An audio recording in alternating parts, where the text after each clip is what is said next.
Here I have NUBIA Red Magic 7S, and today I'm going to show you how to enable custom watermark in camera on this device.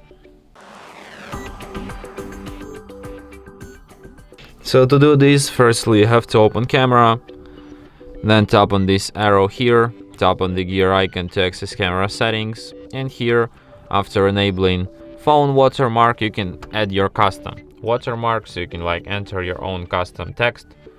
You can enter your name, your surname, your nickname, some quote that inspires you, maybe some message to someone, I don't know. So I'm just gonna enter the name of my favorite YouTube channel. And now let's try this feature out to see how it will look like. So as you can see here, I have HardReset.Info powered by NUBIA. And that's it. Thanks for watching. If you find this tutorial useful, don't forget to hit that like button and subscribe to our channel.